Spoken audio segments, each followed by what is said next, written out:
Vegetative reproduction कैसे होता है।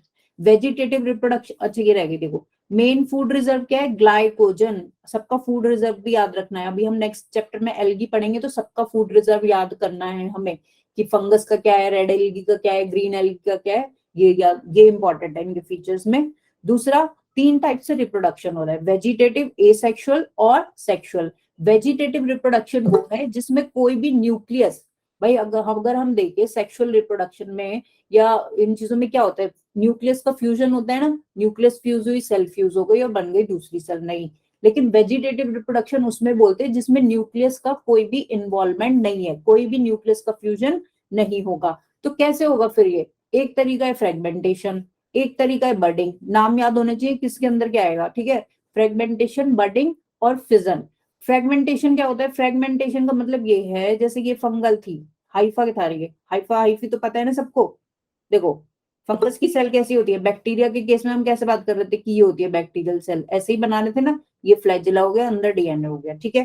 फंगस की सेल कैसी होती है, ऐसी होती है, लॉन्ग थ्रेड लाइक, कैसी होती है, लॉन्ग थ्रेड लाइक, पतले पतले धागे धागे सी होगी। और सेल ऐसी होगी, इसमें क्या होता है, ये हो गया हमारा न्यूक्लियस बीच में, है ना, और ये कभी कभी क्या होती है, डिवाइडेड होती है। देखो नेक्स्ट पे देखते हैं,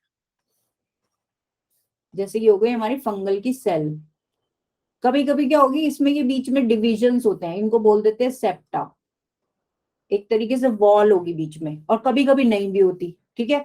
अगर वॉल है तो यानी कि क्या है, वो सेप्टेट है, सेप्टा बोलते हैं इसको, septa is like a wall, बीच में क्या है, एक वॉल बना दी, जिससे क्या होगा, डिफरेंट सेल्स बन गई, और एक के अंदर क्या होगा, एक सेल के अंदर एक न्यूक्लियस होगा, जैसे 1 2 3 4, ठीक है, और 4 में क्या है, 4 न्यूक्लियस है। कभी कभी ये सेप्टा नहीं होता, नहीं होता को बोलेंगे हम एसेप्टेट, ए का मतलब होता है विदाउट, विदाउट सेप्टा। तो इसमें क्या होगा, इसमें ये एक ही है पूरी, और इतने सारे इसके अंदर न्यूक्लियस हैं, तो ये एक ही सेल में बहुत सारे मैनी न्यूक्लियस आ गए ना, many nucleus in one cell, इस कंडीशन को बोलते हैं coenocytic, many nucleus in one cell, इसको बोलेंगे सीनोसिटिक, ठीक है। तो जो भी एसेप्टेट सेल होगी वो कैसी होगी, हमेशा सीनोसिटिक, ठीक है। और सेप्टेट वाली कैसे होगी, ये तो सिंगल सेल के अंदर सिंगल न्यूक्लियस होगा, ये हो गई एक फीचर। तो ये होता है हमारे हाइफा, जो सिंगल यूनिट है फंगस की वो होती है हाइफी। अगर इसी का नेटवर्क बन जाए, बहुत सारे हाइफा से ज्वाइन हो जाएं एक मैश, और नेटवर्क लाइक स्ट्रक्चर क्रिएट कर लें, नेटवर्क ऑफ किसका, हाइफी का, जो ये ऊपर सेल बनाई है, इसको हम बोल देते हैं क्या, माइसीलियम, ठीक है, इसको बोल देते हैं माइसीलियम। तो यही हम देख रहे हैं कि देखो, अब हमने यहाँ देखा vegetative reproduction is by fragmentation.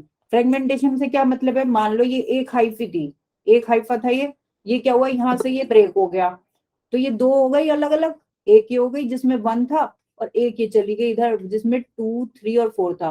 तो ये दोनों अलग अलग ग्रो करके दोनों न्यू ऑर्गन, न्यू फंगस बना लेंगी। तो ये हो गया फ्रेगमेंटेशन, मतलब छोटे छोटे फ्रेगमेंट्स टूट गए और हर एक फ्रेगमेंट क्या हुआ, एक नया सेल, नया फंगस बन गया, ये हो गया फ्रेगमेंटेशन। बडिंग और फिजन क्या है, अब देखो बडिंग और फिजन किसमें होता है, ये होता है ईस्ट के अंदर, ईस्ट हमारी फंगस होती है ना, सेक्रोमाइसिस सेरेविसी, इसमें क्या होता है, मान लो ये एक सेल है ईस्ट की, अगर ये बीच में से ब्रेक हो गई, वही न्यूक्लियस डिवाइड हुआ, आधा न्यूक्लियस इसमें चला गया और आधा इसमें चला गया, तो ये 2 सेल कैसी हुई, जैसे बैक्टीरिया में हो रहा था ना, सेम वही होगा इसमें, क्योंकि ये क्या है, ये भी फिजन है। फिजन में बैक्टीरिया में भी ये होता था ना कि एक सिंगल बैक्टीरिया की सेल थी, न्यूक्लियस डिवाइड हुआ, एक एक में चला गया, एक एक में, और बीच में से क्या हुआ, दोनों अलग अलग सेल बन गई, 1 से 2 बन गई, वही फिजन यहाँ पे हो रहा है। बडिंग क्या होता है, देखो बडिंग में ये होगा कि ईस्ट की एक सेल थी, उस पर छोटा सा आउटग्रोथ निकलेगी, मान लो एक इधर निकल गई, एक इधर निकल गई, धीरे धीरे ये आउटग्रोथ, आउटग्रोथ मतलब ऐसे समझ लो क्या, एक एक्स्ट्रा ग्रोथ निकली उसमें से, छोटी सी निकलनी हुई, वो धीरे धीरे बड़ी होती गई, ये क्या हुआ, बड़ी हो गई और बड़ी हो गई, फिर क्या हो गई, जब बड़ी हो गई डिटैच हो जाएगी, उससे टूट जाएगी और अलग से एक न्यू ऑर्गेनिज्म, न्यू फंगस बना लेगी, इसको बोल देते हैं बडिंग, ठीक है, इसको बड बोलेंगे, किसको बोलेंगे, बड, इससे ये जो छोटे आउटग्रोथ निकल रहे हैं इसको बोलते हैं बड। और जब ये बड टूट के जाएगी, मेन पेरेंट से अलग गिर जाएगी नीचे, तो सॉइल में ये दूसरा क्या बना लेगी, दूसरा ईस्ट का सेल बना लेगी, तो ये प्रोसेस हो गया बडिंग, ठीक है। तो vegetative reproduction by 3 methods, fragmentation, budding और फिजन। तीसरा अगर हम देखें एसेक्सुअल रिप्रोडक्शन, एसेक्सुअल किसे हो रहा है, स्पोर्स बनेंगे इसमें।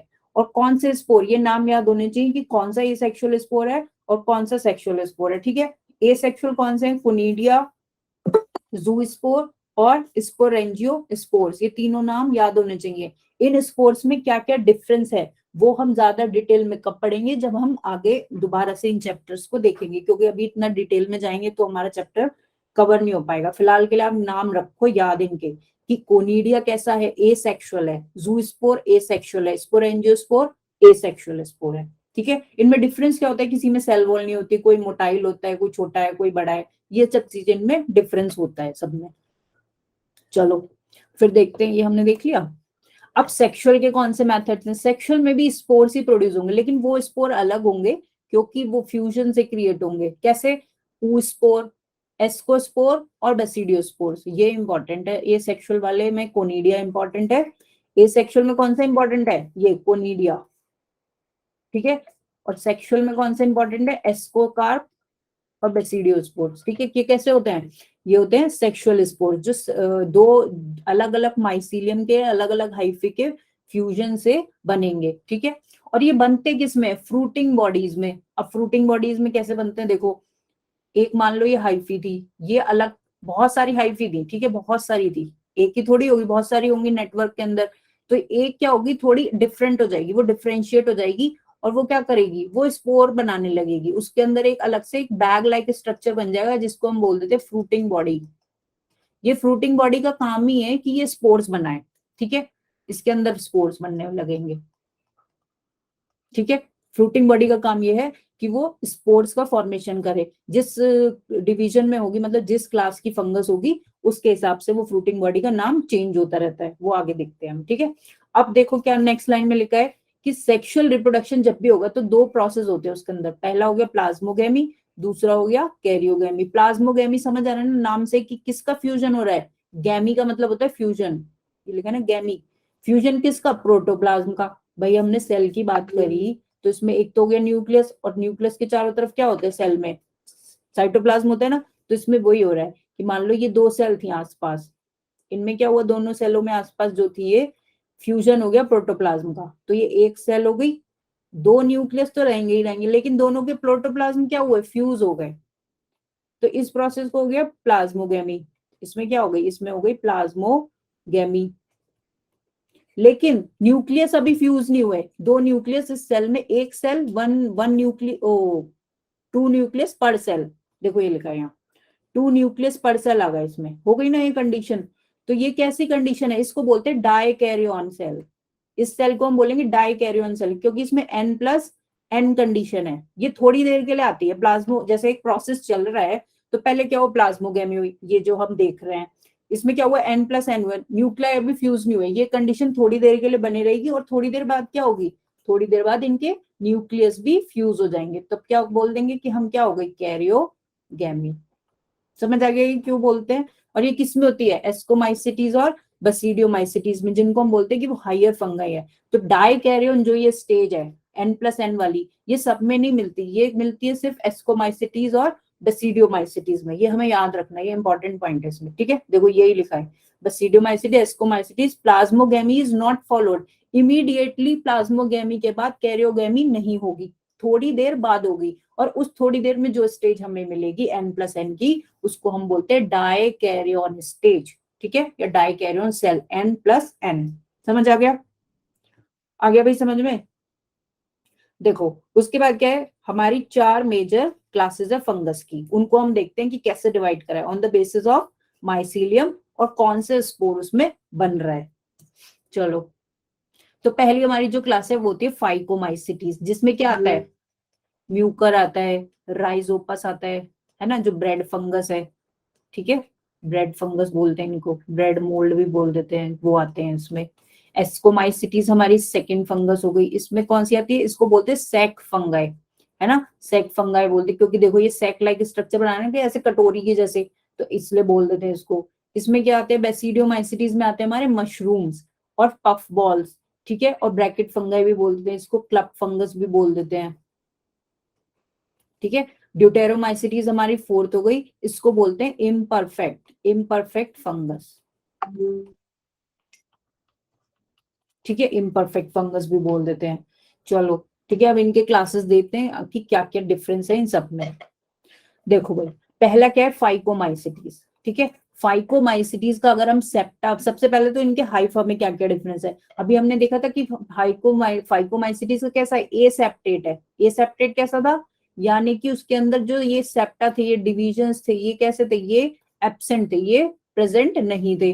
ठीक है, तभी तो होगा ना ये सेप्टेट, विदाउट सेप्टा। और सेप्टा भी ये ऐसे होते हैं, जैसे हमने यहाँ ये बनाया, ये सेप्टा बनाया, ये ऐसा नहीं है कि बिल्कुल क्लोज कर देंगे सेल को। इनमें छोटे छोटे पोर्स होते हैं, जिससे क्या होता है, एक सेल का साइटोप्लाज्म दूसरी के अंदर जा सकता है। ऐसा नहीं होता कि बिल्कुल ही बंद है ये, यहाँ से थोड़ा थोड़ा इधर से उधर चीजें फ्लो हो सकती हैं, लेकिन न्यूक्लियस नहीं जा पाएगा। ठीक है, तो बिल्कुल क्लोज नहीं होते, थोड़ा सा ओपन होता है चीजें।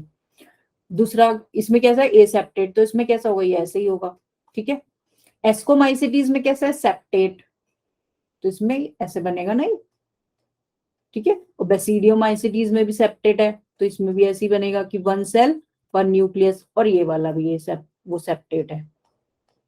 ठीक है, सिर्फ फाइकोमाइसिटीज में से जिसमें कि सेप्टा एब्सेंट है। चलो अब इनका देखते हैं रिप्रोडक्शन का मोड क्या क्या है। अगर फाइकोमाइसिटीज की हम बात कर रहे हैं तो रिप्रोडक्शन कैसे हो रहा है, एसेक्सुअल मोड से स्पोरेंजियो स्पोर्स बन रहे हैं। क्या बन रहे हैं, स्पोरेंजियो स्पोर्स। ठीक है, जैसे देखो ये इस डायग्राम में, ये क्या है, ये फ्रूटिंग बॉडी है पूरी। क्या है ये, फ्रूटिंग बॉडी।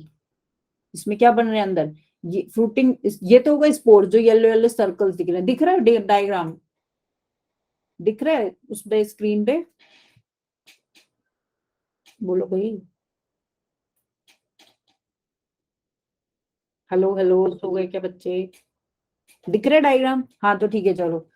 अगर दिख रहा है और नहीं दिख रहा तो बाद में रिकॉर्डिंग में देख लेना, अगर आप देखोगे तो। देखो ये जो छोटे छोटे येलो बॉल्स दिख रहे हैं, ये तो होगा स्पोर्स, स्पोरेंजियम के, और ये जो इसके बैग लाइक स्ट्रक्चर है जिसके अंदर ये भरे हुए हैं, इसको हम बोलते हैं स्पोरेंजियम।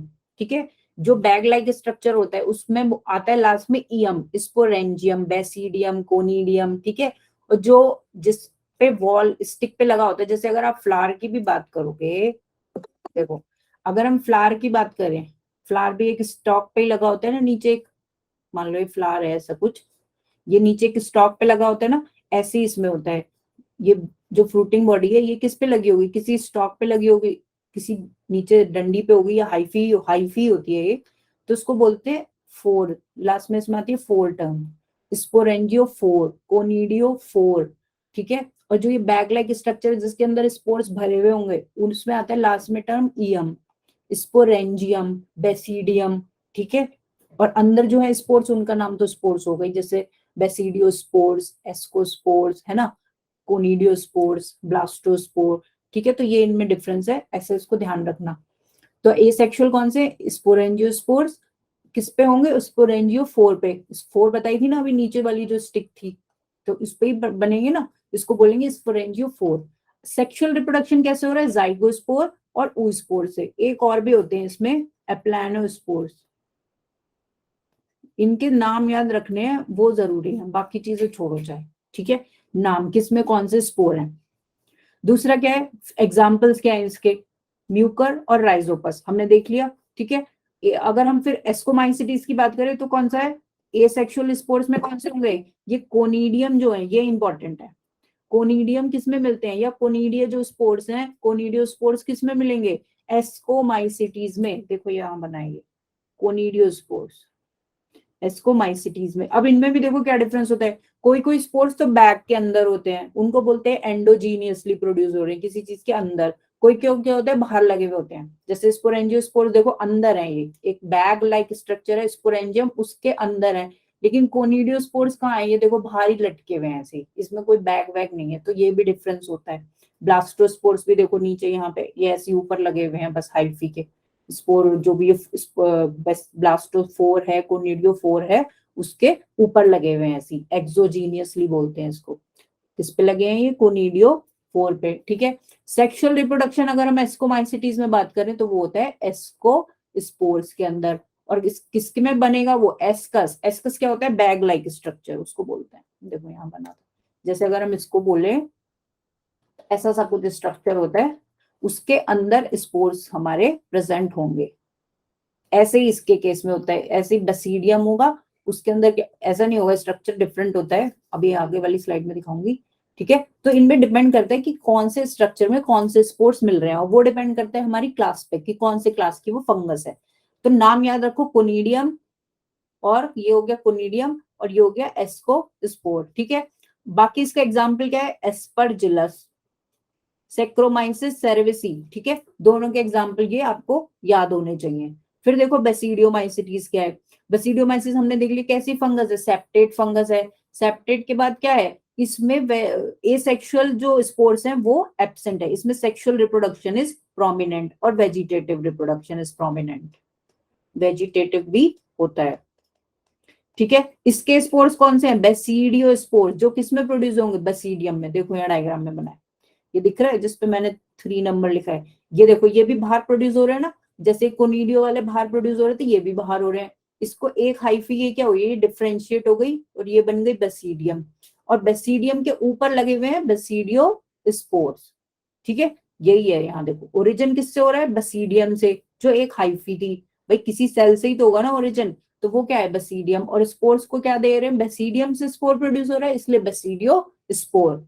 ठीक है, अब इसके एग्जाम्पल क्या होंगे, बेसिडियोमाइसिटीज में कौन सा आएंगे, मशरूम्स, स्मट और रस्ट, ये बहुत इंपॉर्टेंट है, जो ये डिजीज कॉज करते हैं, स्मट और रस्ट, अभी देखते हैं आगे। ठीक है, फिर अगर हम चौथे डिवीजन की बात करें तो वो होती है ड्यूटेरोमाइसिटीज, इसको बोलते हैं फंगस इम्परफेक्टी। क्यों बोलते हैं, क्योंकि इसमें सेक्सुअल रिप्रोडक्शन का मोड, सेक्सुअल रिप्रोडक्शन का मोड क्या है, एब्सेंट है।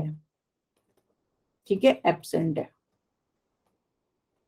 इसमें क्या है, ए सेक्सुअल वाला हो रहा है। ए सेक्सुअल में भी कौन से, थैलोस्पोर्स या फिर हमारे कोनिडियम। ठीक है, कोनिडियम किस पे होगा, वही अगेन कोनिडियो 4 पे प्रोड्यूस होगा, और इनके एग्जांपल्स जो है वो याद रखने हैं हमें, बहुत जरूरी है। जैसे कॉलिटोट्राइकम दिया हुआ है, आपकी अल्टरनेरिया दिया हुआ है, तो वो एग्जाम्पल्स याद रखना कि कौन सा किसमें आएगा। अब इसी डायग्राम में भी देख लो, देखो ये एस्कस की बात करें तो ये कैसे है, एस्कस वाले स्पोर्स देखो इसके अंदर प्रोड्यूस हो रहे हैं, हाइफी के, हाइफी, एक हाइफी क्या हुआ, एस्कस के फॉर्म में डेवलप हो गया, और उस एस्कस के अंदर, तो कोई तो अंदर हो रहा है कोई बाहर हो रहा है, इसके बेसिस पे भी डिफरेंशिएट किया जाता है, लेकिन अभी ज्यादा डिटेल में नहीं जाते। तो तुम क्या याद रखो, कौन सा स्पोर किसका है। चलो भाई आगे देखते हैं। अब ये जो इंपॉर्टेंट फंगस है ये याद रखनी है कि किसका क्या कॉमर्शियल पर्पस है, कौन सी डिजीज कौन कॉज कर रहा है। जैसे कि ईस्ट का नेम क्या है, क्या है भाई ईस्ट का नेम, साइंटिफिक नेम बताओ जल्दी। ये किस लिए यूज होती है ईस्ट, फर्मेंटेशन में। और एस ईस्ट किस कौन सी क्लास में आएगी, कौन से फंगस है ये, एस्को वाली, एस्को माइसिटीज। क्या नाम है ईस्ट का, साइंटिफिक नेम पता है किसी को, इसका पता होना चाहिए, इंपॉर्टेंट है ये।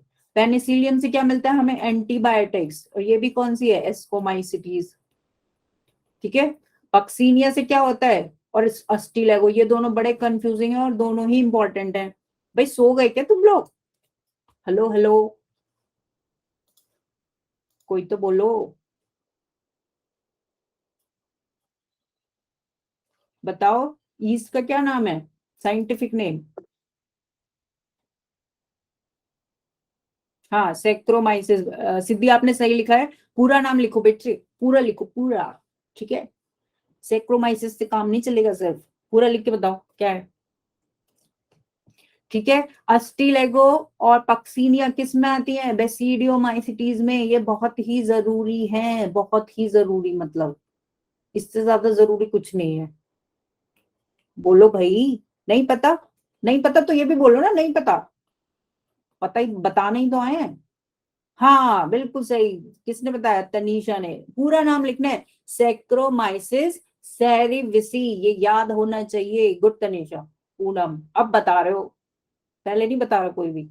ठीक है, चलो गुड, सबको पता है, ये याद होना चाहिए इसका साइंटिफिक नेम। ठीक है, अब देखना है हमें पक्सीनिया और अस्टिलेगो किस में आती है, बसीडियोमाइसिटीज में। ठीक है, पक्सीनिया कौन सी डिजीज कॉज कर रही है, वीट पे कर रही है, रस्ट की डिजीज, और अस्टिलेगो करती है स्मट डिजीज। ये भी बहुत कंफ्यूज होते हैं बच्चे, तो ये आपको याद होना चाहिए।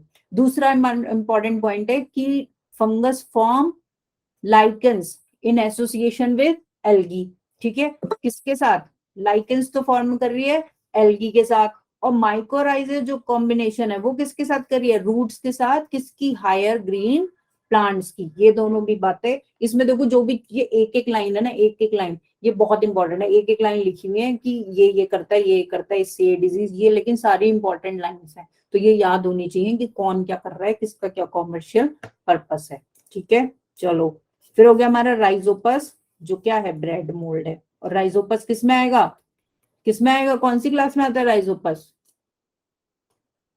फाइकोमाइसिटीज में। ठीक है, चलो कौन सा किसका क्लास है ये भी, यार सारी चीजें इंपॉर्टेंट है, तुम सोच रहे हो सारा इंपॉर्टेंट बोल रही है मैम। एल्बुगो किस में आएगा, फाइको में, है ना। और ये क्या है, ये मस्टर्ड पे डिजीज कॉज कर रहा है। एक होता है न्यूरोस्पोरा, जितने भी बायोकेमिकल, बायोजेनेटिक या जेनेटिक इंजीनियरिंग के एक्सपेरिमेंट्स होते हैं वो कौन सी फंगस पे करे जाते हैं, न्यूरोस्पोरा पे। आप नेक्स्ट जब 12th में आओगे तो आप देखना बहुत सारी चीजें आपको न्यूरोस्पोरा से रिलेटेड एक्सपेरिमेंट्स की देखने को मिलेंगी। ठीक है, न्यूरोस्पोरा किसमें आएगी, एस्कोमाइसिटीज में। अभी तक हमने देखा इनके सब कॉमर्शियल पर्पसेस थे ना, ये कि भाई कोई एक्सपेरिमेंट में यूज हो रहा है, कोई एंटीबायोटिक्स बना रहा है, ऐसी होती हैं ट्रूफल्स और मॉरल्स, ये भी एस्कोमाइसिटीज हैं। लेकिन ये किस में यूज हो रही है, क्योंकि ये एडिबल हैं और डिलीशियस फ्लेवर देती हैं, तो ये किस में यूज होती है, आइसक्रीम्स, चॉकलेट्स, ट्रूफल केक आते हैं। ठीक है, इन सब चीजों में ये यूज होती है फ्लेवर के लिए। एक होता है फिर अगेरिकस, अगेरिकस क्या है, जो हम नॉर्मल मशरूम खाते हैं, अगेरिकस बायस्पोरस। ठीक है, ये वाला होता है नॉर्मल मशरूम। लेकिन कुछ कुछ मशरूम कैसे होते हैं, पॉइजनस भी होते हैं, तो ऐसा नहीं है कि कोई सा भी उठाया और खा लिया। ठीक है, चलो भाई, तो ये क्या करना है आपको, मेन चीज है कि आपको इनके एग्जाम्पल सबके याद होने चाहिए कि कौन सा किसके लिए इंपॉर्टेंट है। आया समझ में,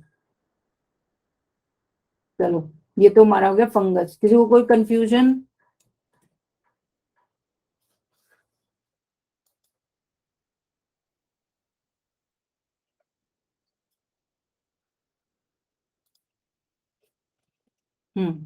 चलो अब देखते हैं आगे। इसके बाद क्या है, प्लांटी। देखो प्लांटी अगर हम देखेंगे तो प्लांट का तो अलग से हमें चैप्टर पढ़ना है, प्लांट किंगडम। बस लेकिन इंपॉर्टेंट बातें क्या है वो आपको अभी से पता होनी चाहिए। ऑटोट्रॉफिक सबको पता है, क्यों होता है, क्योंकि उसके अंदर क्या है, क्लोरोफिल पिगमेंट है। हेप्लॉइड बॉडी वो होती है, हेप्लॉइड जिसके अंदर एक ही सेट होता है क्रोमोसोम्स का, जैसे हम लिखते हैं ना एन और 2n, एक हमने लिखा एन और एक हुआ 2n, इसको बोलते हैं एन को हेप्लॉइड और 2n को बोलते हैं डिप्लॉइड। अब इसका मतलब क्या हुआ, इसका मतलब ये हुआ, देखो जैसे ह्यूमन में कितने क्रोमोसोम्स हैं, 46 बोलते हैं ना, तो 46 क्या है, 46 है नंबर, क्या है, नंबर ऑफ क्रोमोसोम्स।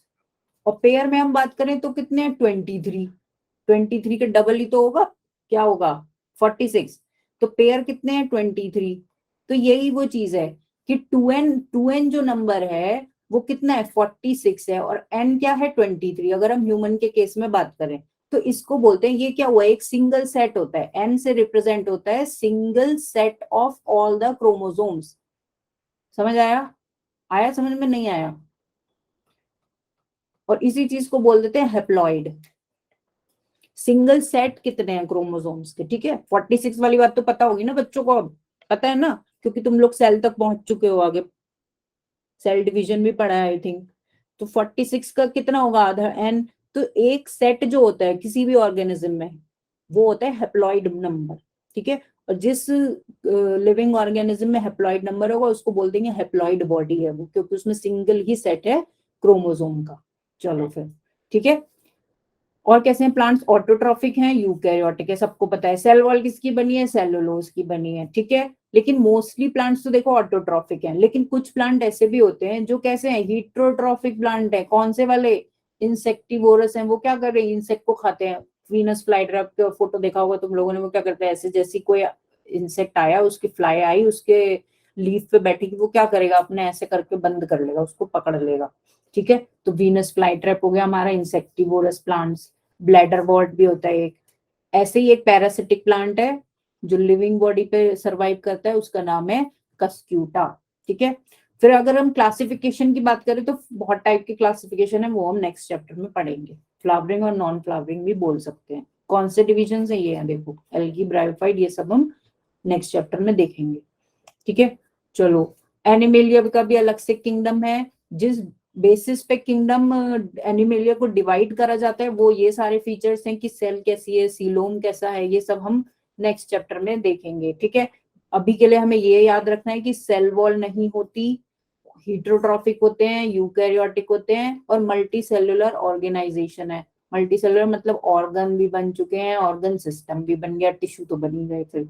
ठीक है, बस इतना हमें अभी याद रखना है। चलो अब आते हैं virus. Viruses are important again. ठीक है, अभी तक देखो हम जो बात कर रहे थे, हम बोल रहे थे कि भाई सब लिविंग है, लिविंग है, यही बोल रहे थे ना कि कोई सिंगल है, कोई मल्टीपल सेल का बना है, कोई यूकैरियोटिक है, कोई प्रोकैरियोटिक है, लेकिन सब कैसे थे? सब लिविंग थे। वायरसेस की अगर हम बात करें तो हम उनको लिविंग और नॉन लिविंग ऐसा कोई भी कैटेगरी में नहीं रख सकते, नहीं रख सकते, क्योंकि क्या है वो? ए सेलुलर है। कैसे हैं वो? ए सेलुलर है, उनके पास ऐसा कोई सेल है ही नहीं। जो सेल के फीचर्स अभी तक हम पढ़ते आ रहे थे कि भाई एक न्यूक्लियस होगा, उसके बाहर कुछ प्रोटोप्लाज्म होगा, साइटोप्लाज्म होगा, सेल का एक मेम्ब्रेन होगा, ये सब चीजें वायरस के अंदर है ही नहीं। उनके पास क्या है? एक सिंपल सा जेनेटिक मटेरियल है, जेनेटिक मटेरियल है जिसको हम बोल देते हैं क्या है? डीएनए है या आरएनए है। ठीक है, और वो डीएनए आरएनए किसके अंदर बंद है? एक सिंपली अगर हम बोले तो एक प्रोटीन कोट के अंदर वो बंद है। ये तो इनका स्ट्रक्चर है। उसमें से भी क्या होता है? किसी में प्रोटीन कोट भी नहीं है और किसी में आरएनए डीएनए भी नहीं है, एक ही चीज है। अभी तो हम बोल रहे हैं ना कि दो चीजें होती है, किसी किसी में क्या है? दो भी नहीं है, एक ही है, या तो डीएनए है या सिर्फ प्रोटीन कोट है, तो वो अलग चीज है, वो आगे हम देखेंगे। तो तीन साइंटिस्ट के नाम आपको इसमें याद रखे हैं, इवानोस्की, बेजरिंग और स्टैनले। किसने क्या किया? इवानोस्की ने सबसे पहले टर्म दिया वायरस, और इन्होंने कहाँ ढूंढा वायरस? टोबैको मोजाइक डिजीज में, जो टोबैको प्लांट की एक डिजीज होती है उसमें इन्हें मिला टीएमवी वायरस, और वहां से इन्होंने डिस्कवर करके उसका नाम रख दिया। दूसरा है बेजरिंग। बेजरिंग ने क्या करा? इसी के प्रोसेस, इसी के एक्सपेरिमेंट को कंटिन्यू करा। इन्होंने क्या करा? एक जो इन्फेक्टेड प्लांट था टोबैको का, उससे क्या करा? उससे कुछ फ्लूइड निकाल लिया। अब कैसे निकाला ये इनकी प्रॉब्लम है। उस फ्लूइड से क्या करा उन्होंने? हेल्दी प्लांट के ऊपर छिड़क दिया, या जो भी उसके मिट्टी में डाला, या क्या हुआ, तो क्या इन्होंने देखा कि जो हेल्दी प्लांट था वो बीमार हो गया उस फ्लूइड के डालने से। तो इन्हें लगा कि फ्लूइड में कुछ गड़बड़ थी, तो उस फ्लूइड को इन्होंने बोलिया कि this fluid is contagious, this fluid is infectious. और उस फ्लूइड में क्या थे? उस फ्लूइड में वायरस के एक्सट्रैक्ट थे। ठीक है, तो उस फ्लूइड को इन्होंने नाम दिया कंटाजियम वाइवम फ्लूइडम। ये किसी और लैंग्वेज में लिखा है, इसका मतलब यही है कि इन्फेक्शियस फ्लूइड। ठीक है, तीसरी काम था स्टैनले। स्टैनले ने करा इसी चीज को आगे कंटिन्यू। स्टैनले ने टीएमवी, जो टोबैको मोजाइक वायरस था, उसको क्या करा? उसका एक तरीके से स्ट्रक्चर पता लगाया, क्रिस्टलाइज करा, मतलब उसका स्ट्रक्चर डिफाइन कर दिया एक तरीके से। ठीक है, तो ये तीन साइंटिस्ट हो गए हमारे वायरसेस के केस में। चलो अब आगे देखते हैं। अब वायरस है क्या भाई? ना तो वो लिविंग है, नॉन लिविंग भी नहीं है। क्यों ऐसा हम बोल रहे हैं? क्योंकि अगर वो एनवायरनमेंट में है, ऐसी हवा में, पानी में अगर घूम रहा है वायरस, तो वो क्या है? वो नॉन लिविंग है। क्यों? क्योंकि वो एक ऑब्लिगेट पैरासाइट है। ऑब्लिगेट पैरासाइट का क्या मतलब है? ऑब्लिगेट का मतलब होता है कंपल्सरी, जरूरी है, ये कंपल्सरी है इसके लिए। और पैरासाइट मतलब जो होस्ट पे डिपेंडेंट हो, किसी बॉडी पे डिपेंडेंट हो, लिविंग। तो अगर ये एनवायरनमेंट में है तो उसके कोई बॉडी तो मिलने दी, हवा में कोई बॉडी नहीं है। ठीक है, तो क्या है ये नॉन लिविंग है, ये डेड है एक तरीके से, आप ये समझो। और जैसे ही किसी होस्ट के अंदर, किसी एनिमल में, किसी प्लांट में एंटर करेगा, किसी ह्यूमन में एंटर करेगा, तो ये क्या हो जाएगा? एकदम से जिंदा हो जाएगा, हाँ लिविंग की कैटेगरी में आ जाएगा। क्योंकि ये क्या कर देगा? हमें बीमार कर देगा, और अपने आप को क्या करेगा? अपने आप को रैपिड मल्टीप्लाई कर लेगा। तो देखा जाए तो क्या है? ये एक ऑब्लिगेट पैरासाइट है। ठीक है, अब हम इसे ए सेलुलर इसलिए बोल रहे हैं क्योंकि एज सच कोई सेल नहीं है। एज सच हम उसको सेल बोल नहीं सकते, क्योंकि अभी हमने देखा तो दो चीजें हैं। एक क्या है? न्यूक्लिक एसिड कोर है, सेंटर में क्या है? न्यूक्लिक एसिड है। या तो वो डीएनए हो सकता है या वो आरएनए हो सकता है। ठीक है, और बाहर वो किससे सराउंडेड है? एक प्रोटीन का कोट, जिसको बोल देते हैं हम कैप्सिड। ठीक है, जिसको क्या बोल देते हैं? कैप्सिड। कैप्सिड भी अलग अलग यूनिट से बना होता है, उसको हम कैप्सोमियर्स बोल देते हैं। ठीक है, तो क्या है? सिर्फ अगर हम देखें, बाहर एक कैप्सिड है, ये हो गया हमारा कैप्सिड, और अंदर या तो आरएनए है या फिर क्या है? डीएनए है। इतना सा ये हमारा वायरस है। अब कहने को तो ये इतना सा है, लेकिन इसने क्या करा? इसने कोरोना वायरस में सबकी हालत खराब कर दी। कोरोना क्या था, वायरस ही था ना, यही चीज थी। अब आप देखो कितना हार्मफुल है, देखा जाए तो कितना इन्फेक्शियस है। अब आप देखते थे कोरोना के टाइम पे भी भाई क्यों कह रहे हैं कि मास्क लगाओ, क्योंकि एक आदमी से अगर आमने सामने किसी ने मान लो तभी के तभी खांस दिया, छींक दिया, उसके अंदर कोरोना वायरस था, तो वो खांसी के थ्रू या एयर के थ्रू उसके बोलने से क्या होगा, बाहर आएगा, और हमने सांस ले ली दूसरे बंदे ने, तो वो क्या हुआ, एक से दूसरे में एज इट इज ट्रांसफर हो गया एकदम से, लिविंग कंडीशंस में ही। और तब तो वो क्या है, पूरा लिविंग है, ठीक है, वो दूसरे आदमी को क्या कर देगा, बीमार कर देगा। लेकिन ऐसा नहीं था ना कि सांस, अब मैं कमरे में अकेले बैठी हूँ या तुम अकेले कहीं जा रहे हो और कोई नहीं है आसपास, उस कंडीशन में आपको कोरोना नहीं होगा। क्यों नहीं होगा, क्योंकि एनवायरनमेंट में अगर मान लो कोई वायरस था भी तो वो ऐसे महीनों और सालों के हिसाब से जिंदा थोड़ी रहेगा, वो तो मर गया, ठीक है, उसे तो बॉडी चाहिए, बॉडी नहीं मिलेगी तब तक वो क्या है, वो डेड है। इसीलिए बोल रहे हैं कि भाई मास्क लगाओ, है ना, ये चीज आप समझे। तो ये समझ आया ना वायरस का क्या कॉन्सेप्ट है। और देखो तो वायरस एक कम, वैसे कुछ नहीं है, लेकिन देखो तो खतरनाक से खतरनाक डिजीज ये कर रहा है, जैसे कॉमन कोल्ड। अब कॉमन कोल्ड में भी यही बोलते हैं ना कि इन्फेक्शियस एकदम हो जाता है, एक से दूसरे को जुकाम अगर घर में भी किसी को होगा तो एकदम फैलता जाएगा सबके अंदर। तो क्योंकि ये एक से दूसरी बॉडी में रेप्लिकेट बहुत जल्दी करता है, ठीक है। दूसरा कौन सा, हमारे एड्स हो गया, polio, mumps, measles, chicken pox, ये सब जो डिजीज है ये किससे हो रही है, ये वायरल डिजीजेस हैं, ठीक है। अब बोलते हैं कि अगर प्लांट्स के केस में वायरल इन्फेक्शन है तो वो वाले जो वायरसेस हैं उनमें मोस्टली क्या होता है, सिंगल स्ट्रैंडेड आरएनए। और अगर हम एनिमल्स की बात करें तो उनमें होता है डबल स्ट्रैंडेड डीएनए। मतलब प्लांट्स के केस में होता है आरएनए और एनिमल्स के केस में मोस्टली होता है डीएनए, ठीक है। एक सेकेंड दो मुझे, एक सेकेंड, मेरा कोई फोन आ रहा है, तुम लोग इसको देखो, मैं एक।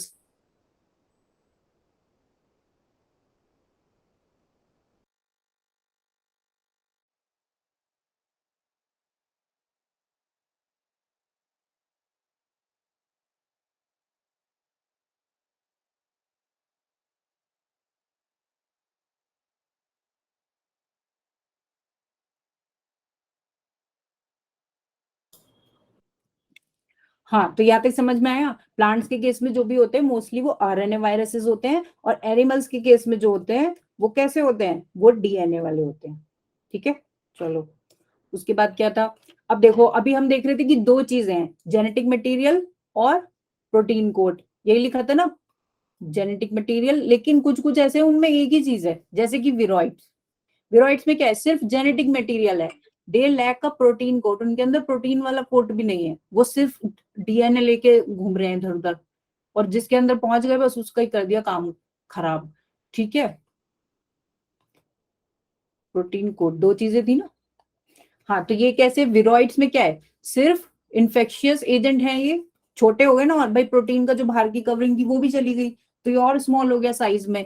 और क्या बचा इसके अंदर, सिर्फ इन्फेक्शियस न्यूक्लिक एसिड, ठीक है। और इसमें जो इंपॉर्टेंट डिजीज है वो याद रखनी है, जैसे कि पोटैटो स्पिंडल ट्यूबर डिजीज, जो किससे हो रही है, आरएनए से। फ्री लिखा है ना, फ्री, क्योंकि वो फ्री हो गया, प्रोटीन कोई कवरिंग बची नहीं तो वो फ्री आरएनए हो गया, ठीक है। ये हो गया हमारे वीरोइड्स। और प्रियॉन्स किसे बोलते हैं, प्रियॉन्स में क्या है, सिर्फ प्रोटीन कोट है, पी से याद रख लेना, P protein, P for prions.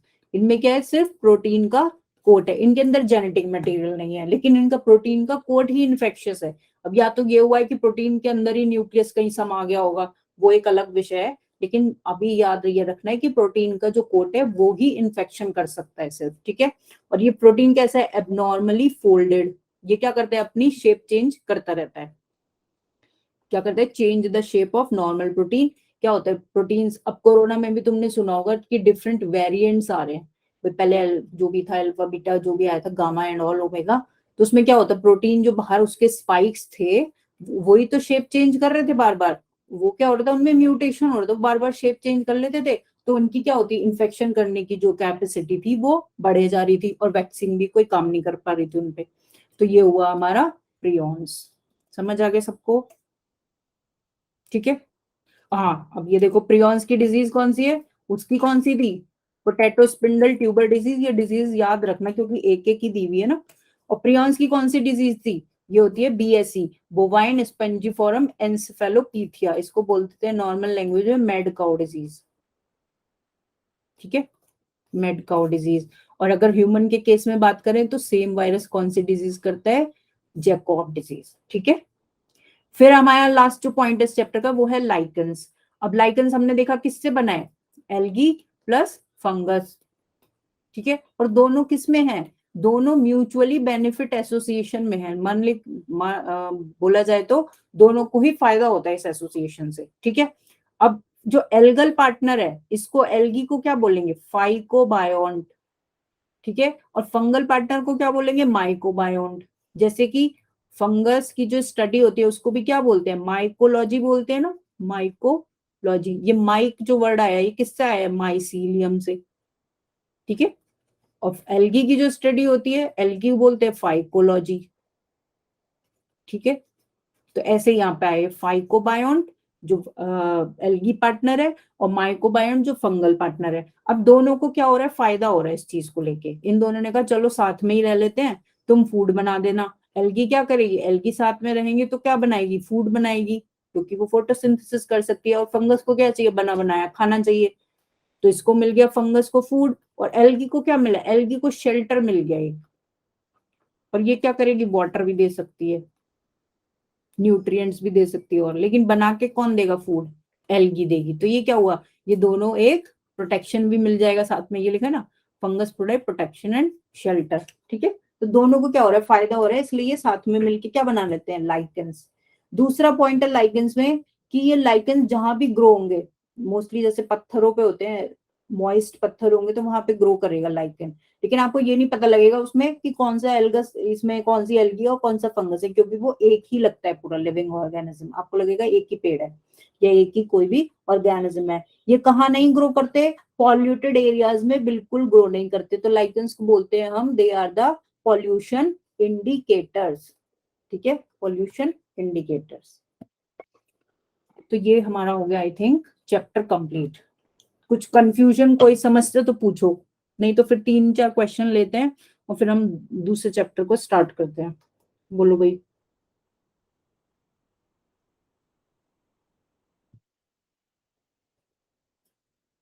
Low molecular weight से क्या मतलब है, लो मॉलिक्यूलर, भाई मॉलिक्यूलर वेट केमिस्ट्री में नहीं पढ़ा कि उसका क्या होगा, भार कम होगा मॉलिक्यूल्स का।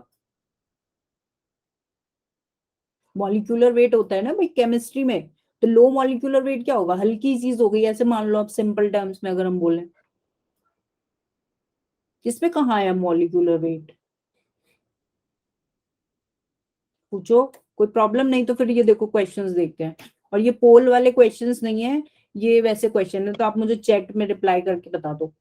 नॉस्टो करने बना है, बुक में कहाँ लिखा है, किसके किसके रेफरेंस में बात कर रहे हो, पूरी बात लिखो। वायरस के केस में लिखा है विरोइड, हाँ तो यही हुआ ना। देखो आप, विरोइड में क्या था, प्रोटीन का कोड तो था ही नहीं ना भाई। वायरस में देखो दोनों चीज थी, प्रोटीन भी था और जेनेटिक मटेरियल भी था, दोनों थी ना। हम देखो यहाँ लिखा था, हाँ देखो प्रोटीन भी था, एक तो प्रोटीन था बाहर, और अंदर क्या था, जेनेटिक मटेरियल था। तो भाई इसमें क्या होगा, कुछ केमिकल कंपाउंड्स होंगे ना, ऐसा तो नहीं है। प्रोटीन में क्या है, प्रोटीन में भी कुछ केमिकल कंपाउंड्स ही तो बन रहे हैं। अमीनो एसिड्स क्या है, केमिकल कंपाउंड्स है। ऐसे डीएनए आरएनए भी केमिकल कंपाउंड्स है। तो इसका क्या होगा, कुछ वेट होगा ना, मॉलिक्यूलर वेट होगा। तो अब लेकिन विरोइड के केस में क्या हुआ कि वो नहीं है, प्रोटीन का कोड क्या है, एब्सेंट है। तो ये सिर्फ आरएनए और डीएनए बचा, तो ऑब्वियसली इसका मॉलिक्यूलर वेट कम हो जाएगा, ठीक है ना। ओके, चलो ये वाला क्वेश्चन देखो। Nostoc anabaena have specialised cells called heterocyst, ठीक है। What is the function of these cells, किस लिए होते हैं हिट्रोसिस्ट, चैट में बताओ, क्योंकि एमसीक्यू वाला क्वेश्चन नहीं है ना। हाँ, nitrogen fixation, good good good, बढ़िया, वेरी गुड। और एग्जाम्पल क्या था इसका, नॉस्टॉक और एनाबेना, ठीक है ना, बढ़िया। सबको आंसर करना है यार, ऐसे ही कर दो, पोल नहीं है क्योंकि, है ना। देखो अभी भी इसमें ना, अगर हम चैप्टर को डिटेल में देखें तो बहुत सारी चीजें हैं डिस्कस करने के लिए, लेकिन क्या है, अभी टाइम का लिमिटेशन है थोड़ा सा, तो हमने जो मेन मेन चीजें हैं वो डिस्कस करी है सिर्फ, ठीक है। चलो दूसरा क्वेश्चन देखते हैं। Which group comprises of single celled eukaryotes only, किसमें आते थे सिंगल सेल्ड यूकैरियोट्स। हाँ खुशी, बिल्कुल सही, गुड। नहीं हेतराम, गलत हो गया। क्वेश्चन सही से पढ़ो। सिंगल सेल्ड यूकैरियोट्स की बात कर रहे हैं ना, हाँ तो क्या होगा, प्रोटिस्टा होगा। और मोनेरा में क्या था, सिंगल सेल्ड प्रोकैरियोट्स। ठीक है, good good good good Poonam, good Tanisha. ठीक है, चलो नेक्स्ट क्वेश्चन और देखते हैं। Name the fungus which causes disease in wheat. Wheat में रस्ट डिजीज कौन कर रहा था और स्मट कौन कर रहा था? जो भी एक बताना है, एक बता दो। अगर एक बता दोगे तो दूसरा ऑब्वियसली सही होगा।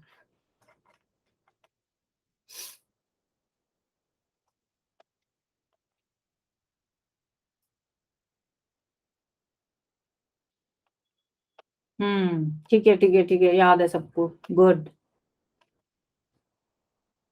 सक्सीनिया रस्ट और स्मट कौन था, अस्टिलेको। ठीक है गुड। चलो बढ़िया, देखते हैं आगे। ये क्वेश्चन और है, हाँ देखो एक, हाँ खुशी सही है।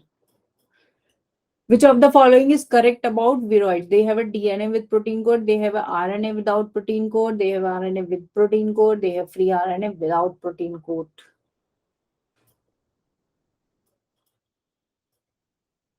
ठीक है डी है, गुड।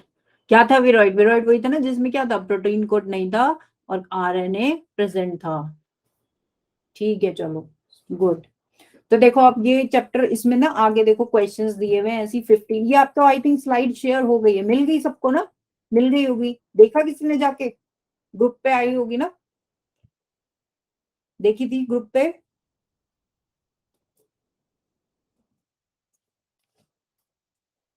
ग्रुप पे आपके स्लाइड शेयर हुई है ना ये नोट्स वाली, तो उसमें क्या करना, उसमें देख लेना कि भाई आगे जो भी क्वेश्चंस दिए हुए ना ये इंपॉर्टेंट है और इनको आंसर्स भी दिए हुए हैं आगे। वैसे तो मैं आप यहाँ सबको, सबकी पढ़ाई बढ़िया चल रही है, तो इन क्वेश्चंस को एक बार देख जरूर लेना, ठीक है ना, कि कौन सा क्वेश्चन है।